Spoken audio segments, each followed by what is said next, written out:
السلام عليكم ورحمة الله وبركاته يا أحلى متابعين في الدنيا كلها.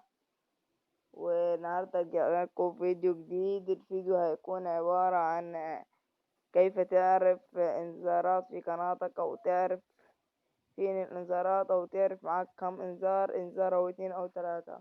الإنذارات دي يا جماعة خطيرة جدا على القناة، وياريت ياريت كل واحد اللي يجيله إنذار يجيب له حل بسرعة ويلغي الإنذار ده.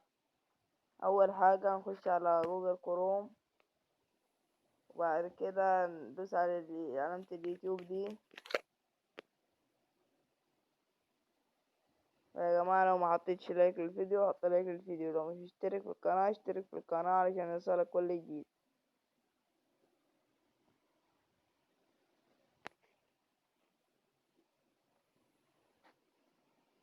وهندوس على صورة القناة هنا. بعد ما ندوس على صورة القناة دوست قناتي وظهرت معاي بالشكل ده.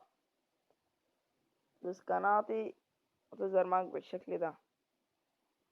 هتجيب دي معاك القناة، عبارة عن كمبيوتر يا جدعان. هندوس هنا إدارة الفيديوهات هنا، وبعدين هيجيلك تنزيل تطبيق استوديو اليوتيوب، أو لو تجيلك الصفحة دي هنعمل عرض بإصدار سطح المكتب.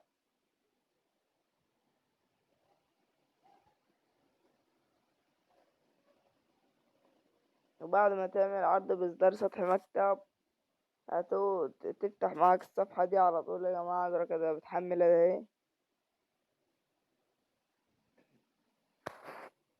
وده فتحت معاي وهتجيب لي الفيديوهات بتاعتي،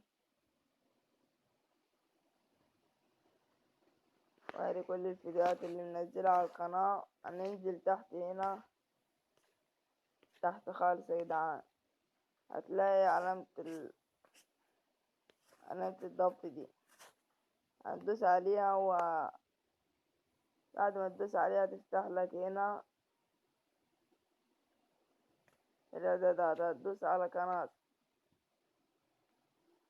بعد ما تدوس على القناة هتفتح هنا يا جماعة. تدوس هنا علامات، وهنا عدد التقييم، وهنا الآلية باستخدام الميزة. هندوس الآلية باستخدام الميزة، وهنا يا جماعة الإنذارات.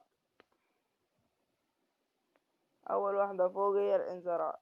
هنكبر معاكم دلوقتي. أنا طبعا واخد إنذار في القناة اللي فيها 170 مشترك. دي تضم القناة حاليا إنذارات مخالفات الشهادات المنتدى، وسيتم تفعيل الميزة فورا حل الإنذار. اللي عنده حل الإنذارات يا جماعة يقول لي في التعليقات. وهنا كده عدد الإنذارات.